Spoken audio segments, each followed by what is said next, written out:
그때의 제자들이 빵을 가져오는 것을 잊어버려 그들이 가진 빵이 배 안에는 한 개밖에 없었다. 예수님께서 그들에게 너희는 주의하여라. 바리사이들의 누룩과 헤로데의 누룩을 조심하여라 하고 분부하셨다. 그러자 제자들은 자기들에게 빵이 없다고 서로 수군거렸다. 예수님께서는 그것을 아시고 그들에게 말씀하셨다. 너희는 어찌하여 빵이 없다고 수군거리느냐? 아직도 이해하지 못하고 깨닫지 못하느냐? 너희 마음이 그렇게도 완고하냐?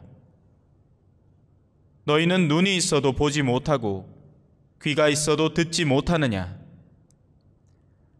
너희는 기억하지 못하느냐? 내가 빵 5개를 5,000명에게 떼어 주었을 때 빵 조각을 몇 광줄이나 가득 거두었느냐? 그들이 12입니다 하고 대답하였다. 빵 7개를 4,000명에게 떼어 주었을 때에는 빵 조각을 몇 바구니나 가득 거두었느냐? 그들이 7입니다 하고 대답하자 예수님께서 그들에게 말씀하셨다. 너희는 아직도 깨닫지 못하느냐? 주님의 말씀입니다.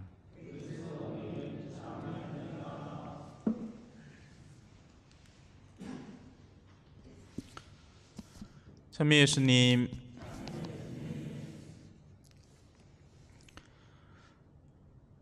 우리가 가지고 있는 이 눈은 삶을 바라보기 위해서 만들어졌습니다.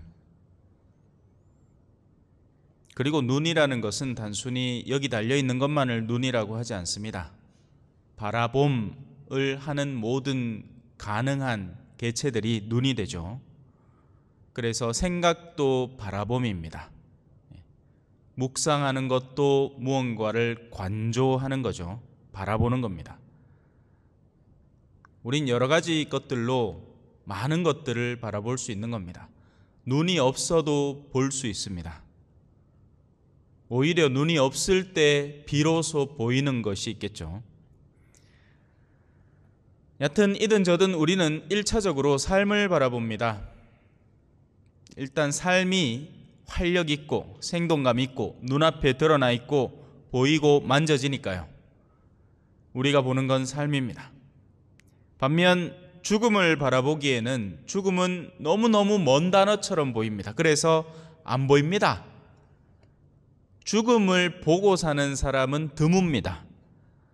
자기가 죽음 가까이 왔다라고 느껴질 때나 비로소 보이지만 그때조차도 의식적으로 안 보려는 사람도 있습니다. 그래서 우리는 줄구장창 삶만 바라봅니다. 그리고 살기 위해서 갖은 애를 다 쓰죠. 사는 데 소용되는 것들이 우선적으로 눈에 들어옵니다. 그리고 너무나 쉽게 거기에 사로잡히고 거기에서 헤어나지를 못합니다. 그러나 삶을 공평하게 바라보려면 삶과 죽음을 함께 놓고 보아야 그 의미가 본질적으로 드러나게 되어 있습니다. 그래야 비로소 균형이 잡힙니다. 삶만에 지나친 무게감을 두면 우리는 헛된 삶을 살게 됩니다. 죽음을 앞에 둔 삶은 허무하기 때문이죠. 그잖아요. 그죠?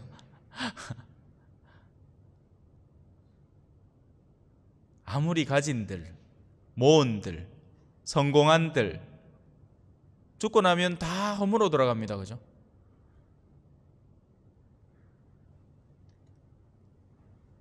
오히려 살아있는 동안 더 많이 모을수록 죽을 때 더 큰 허무로 바뀌어 버립니다.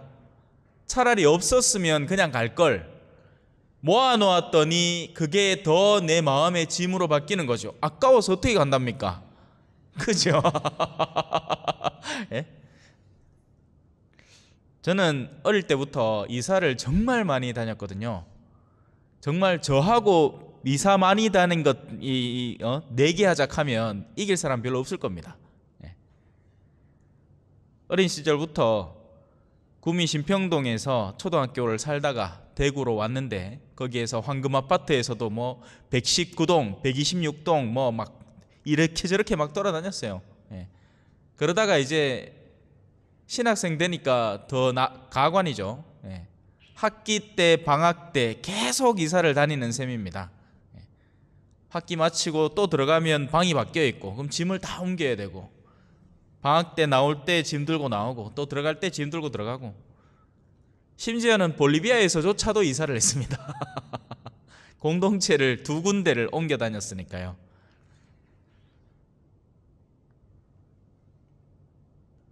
그래서 미련 없이 가는 방법을 압니다. 네. 아마 제가 떠날 때 저는 웃고 여러분들 중에 몇몇은 눈물을 질질 흘리지 않을까 충분히 예상을 합니다만 한번 두고 봅시다. 웃었으면 좋겠어요, 다들. 네. 왜? 어딜 가나 제가 원래 맡아야 하는 소명을 맡을 거 아닙니까? 하느님이 어디를 보내시나 뜻있는 곳에 저를 보내지 않으시겠어요? 네. 그럼 가는 게 아니죠. 그리고 우리가 물론 이제 여기서 단계를 더 나아가서 뒤에 나올 거지만 가본들 하느님 손바닥 하나입니까? 그죠? 네? 언젠가 다 만날 거 아이가? 목적이 같다면 말이죠. 목적이 다르다면 못 만나겠지만 언젠간 다 만납니다. 그리고 그때는 지금의 이런 나이, 남녀 차이 이런 것들이 다 극복된 상태로 만날 겁니다. 앞서갔던 여러분들의 선조들도 여러분들이 기억하고 있다면 만날 수 있을 것이고, 그때는 친구로 만나는 겁니다. 인격 대 인격으로. 그래서 자녀들도 잘 돌봐야 되는 거예요. 인격체로. 내 소속된 어떤 귀속된 어떤 존재가 아니라 나와 동등한 인격체로 다루어야 하는 겁니다. 미숙할 때는 어쩔 수 없이 내가 많은 걸 쏟아부어 넣어줘야 하고 가르쳐줘야 하지만 걔들도 크면 하나의 인격체가 되는 거죠. 그런데 그런 걸 못 받아들이는 어르신들 계십니다. 가끔씩. 저거 코 칠칠 흘리던 게 저기 이제 컸다고 저렇게 쌓는다 이런 얘기를 하는 사람들이 있어요. 자, 삶을 죽음과 함께 보아야 비로소 삶의 본래의 자리가 드러나는 겁니다. 우리가 가진 삶, 이 현생의 삶이라는 것의 무게감은 사실은 엄청 가벼운 거예요. 재와 같은 거죠. 훅 불면 먼지처럼 사라져 버리는 겁니다. 죽음이라는 것과 함께 그 삶을 이렇게 뒤섞으면 허무가 남죠. 그래서 나아가서 삶은 영원이라는 것과 더불어서 버무려야 됩니다. 그래야 비로소 이 삶에 의미가 생기기 시작합니다. 영원히 단절된 삶, 그건 그 자체가 허무입니다. 하지만 삶의 영혼을 뒤섞기 시작할 때는 이게 삶의 무게감이 달라지기 시작하는 겁니다. 비로소 그때야 이 허무가 극복되는 겁니다. 영원과 단절된 삶은 암만 난다 긴다 해봐야 허무밖에 안 됩니다.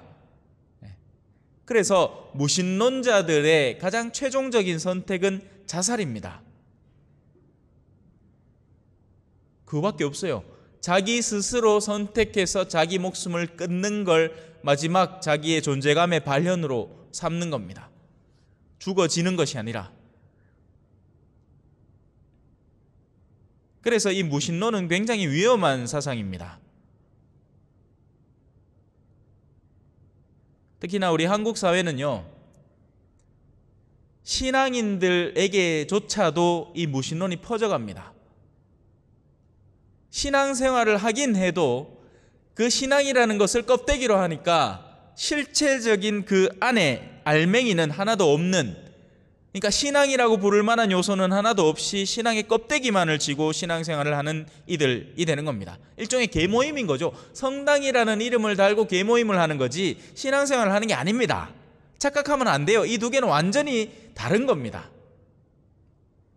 얼마든지 종교적인 삶의 모양새를 띠고 신앙이라는 영역 속에 머무를 수 있지만 신앙은 쏙 빼놓고 살 수 있는 겁니다.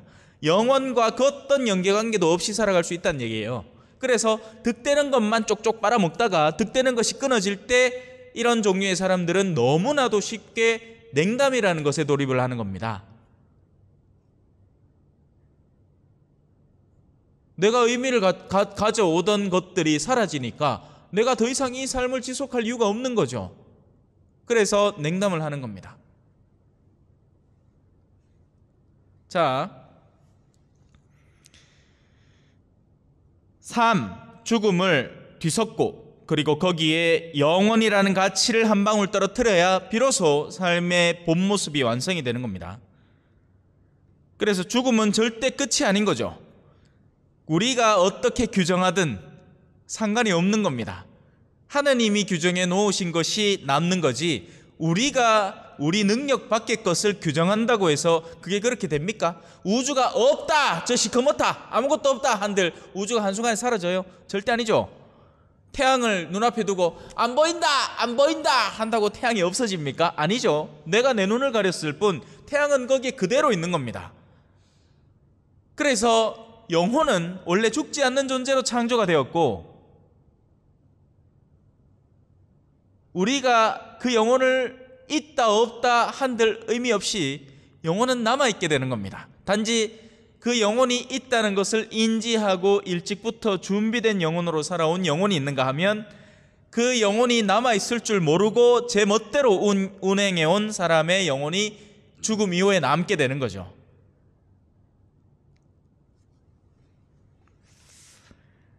그래서 죽음 이후에 비로소 어찌 보면 우리 신앙인들에겐 그렇죠. 죽음 이후의 삶이 진정한 삶이 되는 겁니다. 그렇다고 해서 여기서 말을 조심스럽게 해야 되는 게요, 죽음 이후의 삶이 진정하니까 이건 엉망으로 살아도 된다, 이건 절대 아닙니다. 그 진정한 삶을 준비하기 위한 단계로서의 삶인 거죠. 대학 생활이 중요하다, 직장 생활이 중요하다, 네가 나가서 사회인으로 사는 게 중요하지, 그렇다고 해서 그럼 학교는 아무 때나 살아도 됩니까? 그 말은 아니잖아요. 학교 생활을 잘 살 때 직장에 나가서도 잘 살 것이고, 대학에 들어가서 잘 살 것이고, 결혼을 해서도 잘 살 것이고, 그죠? 준비된 상태로 살아야만 잘 살게 되는 겁니다. 혹자는 그렇게 얘기하는 사람도 있어요. 뭐 신학교 생활 중요한 게 아니라 신부로 사는 게 중요하다. 근데 신학교 생활을 제대로 못하는데 신부로 제대로 살겠냐 이 말입니다. 물론 그런 경우는 있죠. 신학교 안에서 열심히 살았다 하고 소문은 났는데 잘 못 사는 친구들이 있습니다. 근데 곰곰이 따져보면 결국 또 신학교 안에서의 뭔가 다른 문제점을 안고 살아왔던 겁니다. 드러나지 않았을 뿐. 그래서 우리에게 주어지는 삶은 중요하고 소중한 겁니다.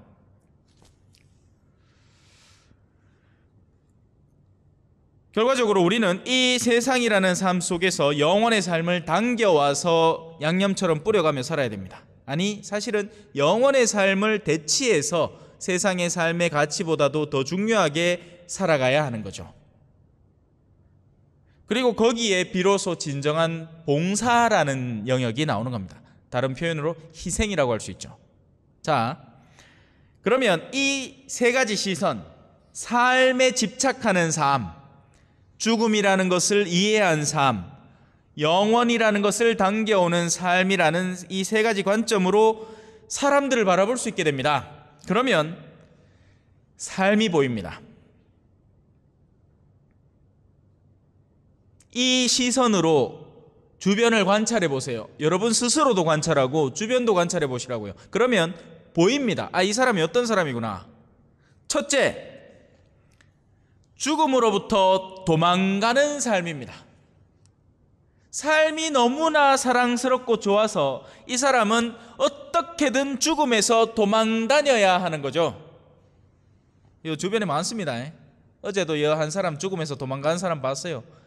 우리 성당 바로 옆에 술집 하나 있거든요. 거기서 나가갖고 막 노래를 멋이 부르면서 길을 막 깨딱깨딱 걸어갑니다. 뭐죠? 그 술이라는 쾌락에 절어서 죽음의 두려움을 잠시나마 망각하려고 하고, 그 술에서 얻어지는 쾌락의 조각들을 잠깐 섭취하는 겁니다. 그리고 그 다음날 2배로 죽죠. 왜 할까 아닙니까? 그죠? 네. 머리, 아이고, 어째 좀만 먹을걸, 뭐. 그것조차도 삶의 단편입니다. 그죠? 네. 삶을 쥐고 살아가는 거죠. 그들은 가능한 현세에 매여 살면서 여기에서 주어지는 수많은 쾌락들을 한껏 누리려고 드는 겁니다. 그래서 도박에도 빠지고 술에도 빠지고 뭐 하여튼 뭐 도가니란 도가니는 다 빠집니다. 성적 쾌락에도 빠지고, 흔히 가진 것을 잔뜩 자랑하고, 그것밖에 없거든요. 내가 이 삶에서 해놓은 거라고는 그것밖에 없는 거예요. 삶이라는 것이 존재감을 가지려면 그 가진 것을 잔뜩 더 끌어모아야 하고, 나 이만큼 가졌다, 내 집 얼마짜리다, 우리 자식 어디 들어갔다, 뭐 이런 걸로 잔뜩 자기를 포장해야 하는 겁니다. 그게 바리사이들의 누룩이었죠. 그리고 가지지 못한 경우에는 안타까워합니다.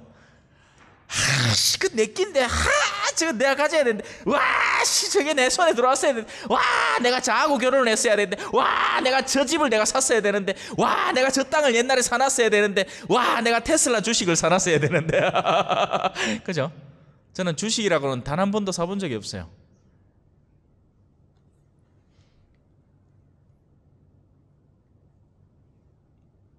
그리고 죽음은 자기에게서 머나먼 일이라고, 혹자가 누군가가 죽음이라는 주제를 들고 오면 왜 내 앞에서 그런 소리 하느냐고, 내가 안 죽는다고, 100세 시대인데 내가 지금 나이가 내가 70이라고, 노인이라고, 나 노인 아니라고. 65세 이상부터 노인입니다. 정식 노인이에요. 국가가 인정하는 노인이고, 그래서 경로 우대증을 주는 겁니다.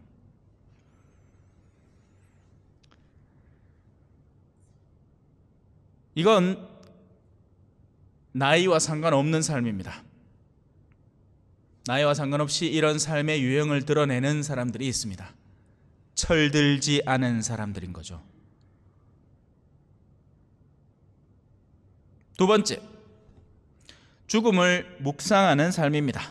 죽음을 염두에 두고 있는 사람의 삶이에요. 이들은 죽음이라는 것을 가까이 그나마 묵상하고 생각하고 자기의 삶을 성찰하기 때문에 삶에 그렇게까지 집착하지는 않습니다. 알고 있어요. 삶이라는 것이 언젠가는 끝날 것이라는 것을. 이건 마치 내가 언제든지 여기서는 언젠가 떠날 것이라는 걸 인지하고 사는 주임 신부의 삶하고 똑같은 겁니다. 아이마 난리 나겠죠. 내 살 거라 하마 오자마자 벽지 바꿔서 이거 싱크대가 엉망진창이다, 바꿔봐, 이것도 바꾸고 저것도 바꾸고 이 성당 안에 보니까 이 내 마음에 안 들어, 내 이거 평생 살 낀데 이걸로 내 못 사는 기라, 바꿔 모든 걸 다 바꿔. 이정현이 노래했죠. 옛날에 선거용 노래로 많이 썼습니다. 그래서 죽음이라는 것을 일찍부터 알고 있고 우리의 삶이 한계가 있다는 것을 적어도 묵상하는 사람, 흔히 불자들이 이런 유형의 삶을 살아갑니다. 그나마 조금 이 성숙한 불자들이 인생은 고다, 그리고 삶은 돌고 도는 거다라는 윤회 사상을 갖고 있죠. 여기 문제는 뭐냐? 허무주의에 빠지기가 쉽습니다. 한들 뭐하노, 이런들 뭐하겠노, 저런들 뭐하겠노, 이러다 보니 의욕이라는 것이 바닥을 치고 살아가는 겁니다. 실컷 해봐야 제로로 돌아갈 것 같으면 말라 하냐 이 말이죠. 이들은 더 이상 나아갈 목표라는 게 없습니다. 사실 이 가톨릭의 고전들을 연구해 보면요, 불교의 사상에 대해서 모르고 있던 게 아니에요. 알고 있었습니다. 그러면서 그 속내를 낱낱이 밝힙니다. 허무주의인 거죠.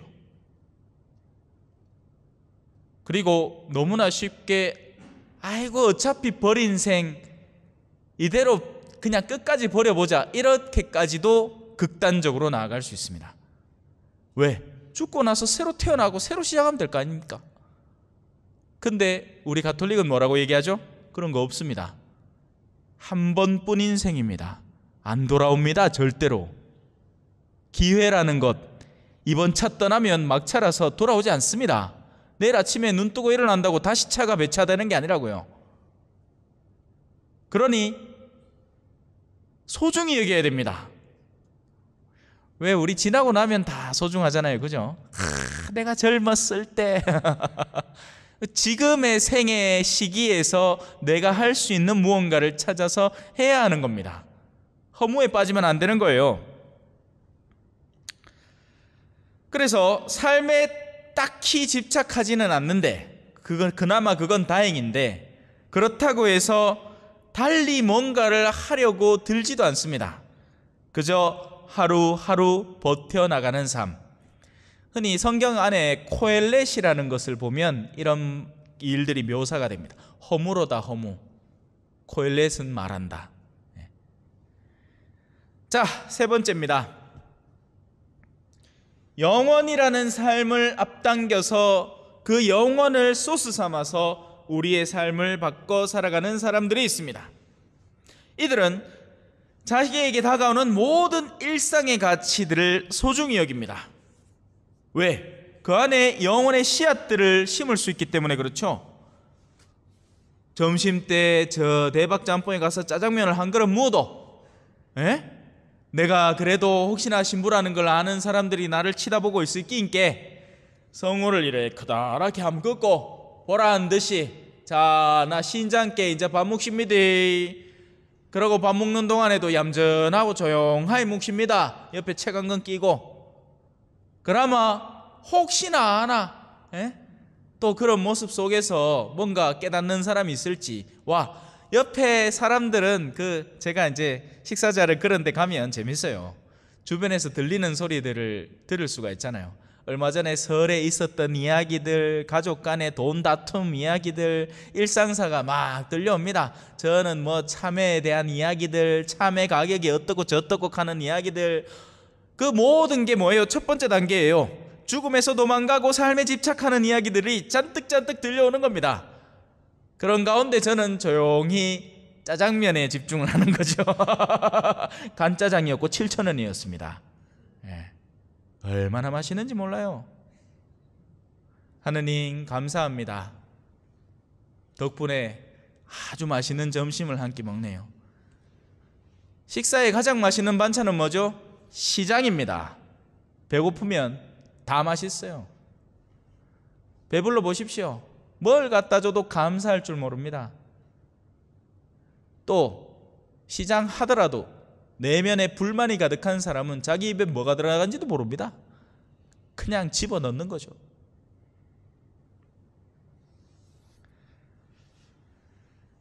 이들은 영원을 위해서 애씁니다. 아주 작은 사소한 일이라도 그 안에 영원이 담기길 바라는 거죠.